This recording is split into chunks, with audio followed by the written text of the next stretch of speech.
வணக்கம். ஆஸ்ட்ரோவேலின் நல்ல நேரம் நிகழ்ச்சியின் சார்பாக அத்துணை சப்ஸ்கிரைபர்களையும் எல்லா அன்பு உள்ளங்களையும் எனது நண்பர்களையும் வருக வருக என வரவேற்பதில் பெருமகிழ்ச்சி கொள்கிறேன். வக்கரதுண்ட மகாகாய சூரியகோடி சமப்பிரப அவிக்னம் குருமே தேவ சர்வகாரியேஷு சர்வதா. தென்னாட்டுடைய சிவனே போற்றி, என் நாட்டவர்க்கும் இறைவா போற்றி. நண்பர்களே, இன்று இந்த புத்தம் புதிய தலைப்பில் உங்கள் அத்துணை பேரையும் சந்திப்பதில் மிக்க மகிழ்ச்சி கொள்கிறேன். நாம் இன்னைக்கு பேச போகிறது ஆண்டவன் எழுதிய விதி.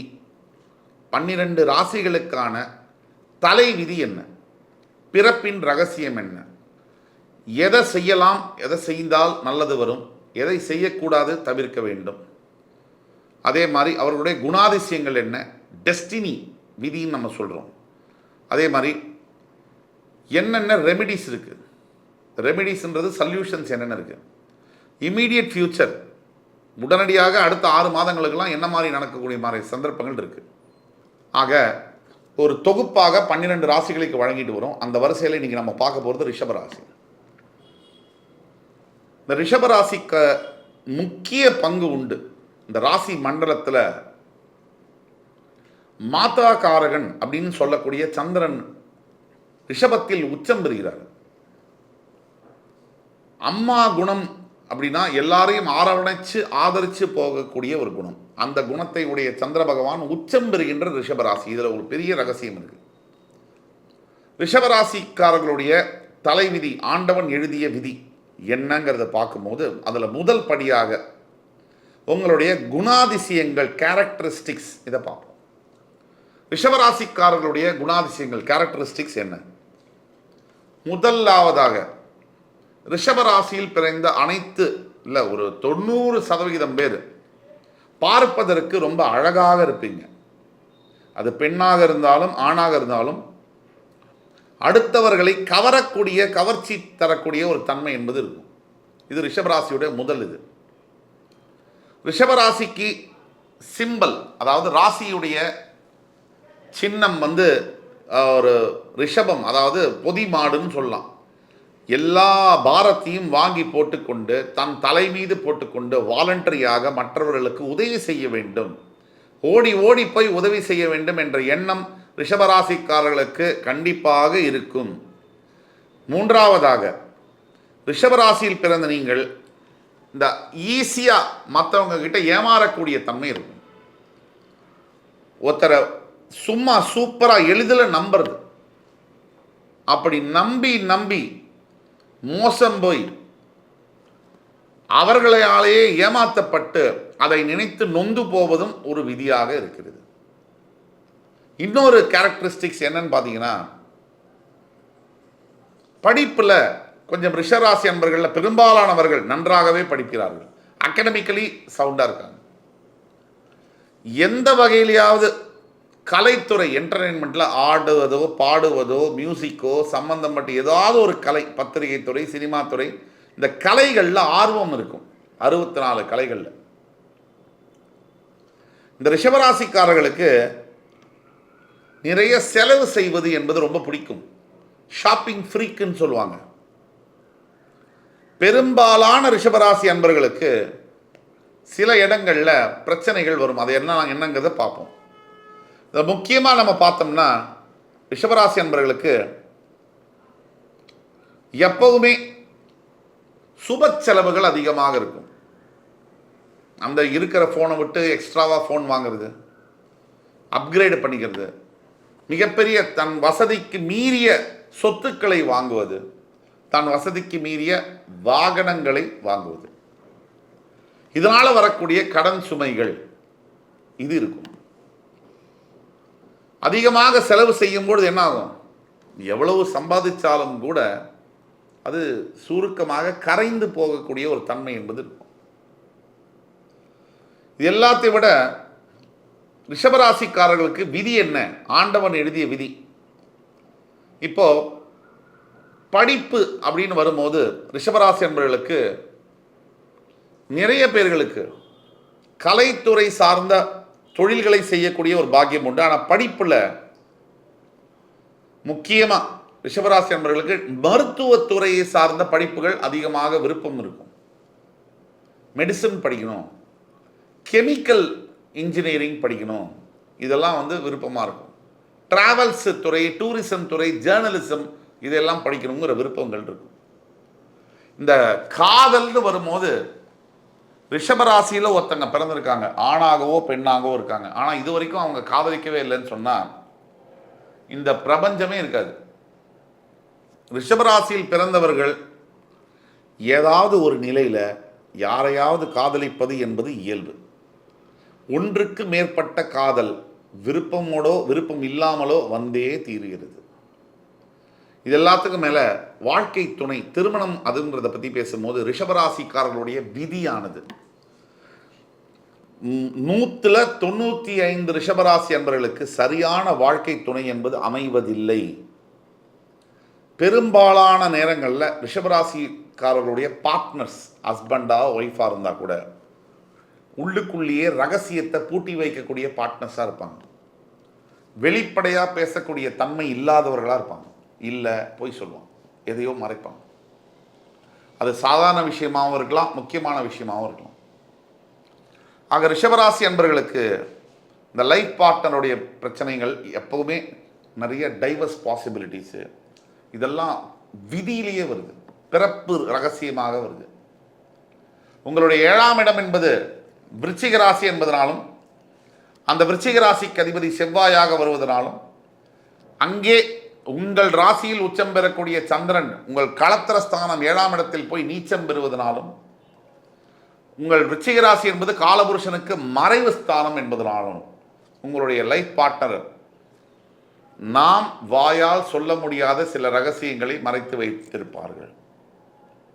அவங்களுடைய பிஹேவியர்ஸில் சில அன்யூஷுவலான விஷயங்கள் இருந்தே தீரும். இது குடும்பங்களில் குழப்பத்தை விளைவிக்கணுங்கிற அர்த்தத்தில் சொல்கிறதில்ல. உண்மையை நீங்கள் அறிய வேண்டும், அதற்கேற்றாப்புல அதை சமாளிக்க வேண்டும்ங்கிறது தான் சொல்கிறோம்.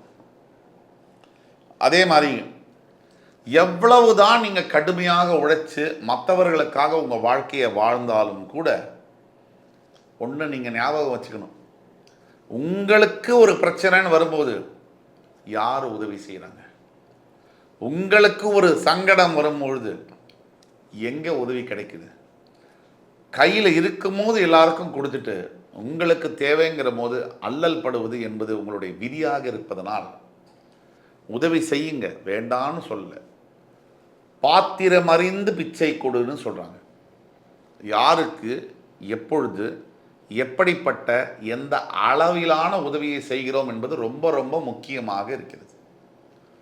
அதற்கு அடுத்தபடியாக ரிஷபராசிக்காரர்களை பொறுத்த வரைக்கும் பெரும்பாலான இடங்களில் அண்ணா தம்பி அக்கா தங்கை உறவுகள் கை கொடுக்கும், சில இடங்களில் மட்டும்தான் கையை கடிக்கும்.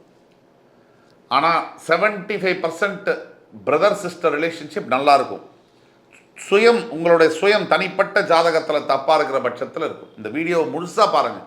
ஃப்ரெண்ட்ஸ், ஃபேமிலிஸ் அண்ட் ரிலேட்டிவ்ஸில் யார் ரிஷபராசியில் இருந்தாலும் கூட அவங்க இந்த வீடியோவை ஒரு முறையாவது வாழ்க்கையில் பார்ப்பது என்பது அவசியம். உங்களுக்கு ரிஷபராசிக்காரர்களாக இருக்கீங்க அப்படின்னா உங்களுடைய தனிப்பட்ட ஜாதகத்தை பார்க்கணும்னா கீழே கொடுக்கப்பட்டுள்ள வாட்ஸ்அப் நம்பரில் எங்களை தொடர்பு கொண்டு பேசும்போது ஆன்லைன் அப்பாயின்மெண்ட்டில் நாங்கள் பார்ப்போம். கண்டிப்பாக நல்ல பலன்கள், துல்லியமான ப்ரெடிக்ஷன்ஸ் கிடைக்கும். அதே மாதிரி ரிஷபராசிக்காரர்களுக்கு நல்ல குழந்தைகள் பிறப்பதற்கான பாக்கியம் இயற்கையிலேயே உண்டு. உங்களுக்கு பிறக்கக்கூடிய குழந்தைகள் நல்ல புத்திமான்களாக banking, accountancy, finance related, telecommunication, IT செக்டரில் சிஏ, சார்ட்டர்ட் அக்கௌண்டன்ஸாக பிறக்கக்கூடிய வாய்ப்புகள் நிறைய இருக்குது. உங்களுக்கு பிறக்கக்கூடிய குழந்தைகள் மிகப்பெரிய புத்திசாலிகளாக இருந்தே தீருவார்கள். இந்த உலகத்தை படிப்பாங்க, பெரிய மார்க் எடுக்கணுங்கிற மாட்டாங்க. ஆனால் உலகத்தை அங்குலமாக படித்து அனுபவத்தை பெறுவார்கள். உங்கள் குழந்தைகளை பற்றி கவலைப்படுவதை தயவு செய்து நிறுத்திக் கொள்ளுங்கள். நிச்சயமாக ஒரு நாள் உங்கள் குழந்தைகள் மிகப்பெரிய திறமைசாலிகளாக, மிகப்பெரிய சாதனையாளர்களாக உருவெடுத்து உங்கள் முன்னால் வந்து நிற்பார்கள். அதே மாதிரி உங்கள் ராசியில் 3 நட்சத்திரங்கள் வருகிறது. கிருத்திகை, ரோகிணி, மிருகசீரிடம். அதாவது சுக்கிரனுடைய வீட்டில் சூரியன், சந்திரன், செவ்வாயுடைய நட்சத்திரங்கள். இதில் சூரியனுடைய நட்சத்திரத்தில் பிறக்கக்கூடிய ரிஷபராசி அன்பர்கள் பெரும்பாலானவர்கள் அரசாங்கம் சார்ந்த துறைகளில் அல்லது மருத்துவர்களாக, மிகப்பெரிய புகழ்பெற்ற அரசியல்வாதிகளாக உருவெடுக்கக்கூடிய வாய்ப்பு உண்டு. இதில் ரோகிணி நட்சத்திரத்தில் பிறக்கக்கூடிய ரிஷபராசி அன்பர்கள் நிம்மதியாக ஒரு நாள் கூட தூங்குறது கஷ்டம். ஏன்?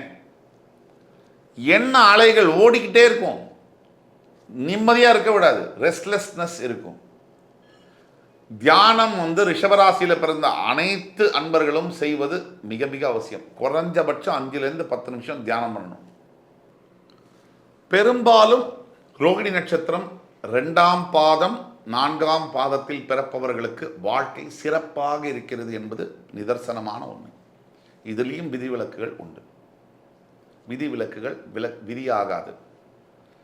இந்த மிருகசீரிட நட்சத்திரம், இதில் ரிஷபராசியில் 3 பாதங்கள் கிருத்திகையிலேருந்து வரும். ரோகிணி 4 பாதங்கள் கூட 2 பாதம் உடைப்பட்ட நட்சத்திரமாக இந்த மிருகசீரிட நட்சத்திரம் வரும். ரொம்ப சொல்லணும்னா ரிஷபராசியில் பிறந்த பெண்களுக்கு இந்த 1ஆம் பாதம் மிருகசீரிடம், 2ஆம் பாதம் மிருகசீரிடம் பிறந்தவர்களுக்கு சேலஞ்சஸ் அதிகமாக இருக்கு. வீட்டுடைய பாரம், குடும்ப சுமை அதிகமாக இருக்கு. இதில் போராத குறைக்கு ஹஸ்பண்டோட டார்ச்சர் வேற. இன்னைக்கெல்லாம் பார்க்கும்போது, நான் ஒரு ஆணாக இருக்கும்போது நான் இது சொன்னால் நீங்கள் தவறாக எடுத்துக்குவீங்க. ஆனால் உண்மை என்னென்னா, இன்னைக்கு ஆண்கள் படுகின்ற பாடு பெண்களை விட மிக வேகமாக வளர்ந்து கொண்டிருக்கிறது என்பதுதான் உண்மை. ஆக ரிஷபராசி அன்பர்களுக்கு எப்பவுமே ஒரு 30 வயசு வரைக்கும் நிறைய லைஃப்பில் நல்ல விஷயங்களை அனுபவிக்கிறாங்க. 35 வயசுக்கு மேலே படாத பாடு ஒரு 45-50 வயசு வரைக்கும். அதற்கப்புறமாக மறுபடி வாழ்க்கை மலர்கிறது, நல்ல திசையை நோக்கி பயணிக்கிறது. இதில் உடனடியாக உங்கள் லைஃப்பில் நீங்கள் எதை எக்ஸ்பெக்ட் பண்ணலாம்? பொதுவாக நீங்கள் எதை எக்ஸ்பெக்ட் பண்ணலான்னு கேட்டிங்கன்னா 3 பாயிண்டில் சொல்லணும்னா, வெளுத்ததெல்லாம் பாலுன்னு நம்புறீங்கல்ல, கண்டிப்பாக நீங்கள் துரோகம் உங்களுக்கு யாராவது உங்கள் கூட இருக்கிற க்ளோஸ் ஃப்ரெண்ட்ஸ் செய்கிறத எக்ஸ்பெக்ட் பண்ணலாம். அதுக்கப்புறமாக இன்னும் வேறு எதை எக்ஸ்பெக்ட் பண்ணலான்னா, பெரும்பாலானவர்களுக்கு உலகமே இடிஞ்சு போனால் கூட உங்களுடைய வாழ்க்கை, உங்கள் காட்டில் கண்டிப்பாக மழை இல்லை, அட்லீஸ்ட் தூறலாவது சாரலாவது போடும். அது நிச்சயம் உண்டு. 3 வேளை சாப்பாடு, போட்டுக்கிற துணிமணி, நல்ல படுத்துக்கிற இடம், ஒரு காம்ப்ரஹென்சிவான லைஃப் நிச்சயமாக உண்டு. இன்னும் வாழ்க்கை துணையை மட்டும் நீங்கள் தவறாக செலக்ட் பண்ணிட்டீங்கன்னா, தினசரி வாழ்க்கை டெர்மினேட்டர் 3 பார்ட் 3 மாதிரி ஆயிரும். ஜாகிரதையாக இருக்க வேண்டியது உங்களுடைய பொறுப்பு. இந்த 3ஐயும் நீங்கள் வாழ்க்கையில் கண்டிப்பாக எக்ஸ்பெக்ட் பண்ணலாம். இந்த நியர் ஃபியூச்சர், உடனடியாக அடுத்த 6 மாதம் 1 வருடத்துக்கு என்ன எக்ஸ்பெக்ட் பண்ணலாம்னா, உங்கள் ராசியிலேயே இருக்கின்ற குரு பகவான் இல்லாத வேலையெல்லாம் செய்வார் ஜென்ம குருவாக.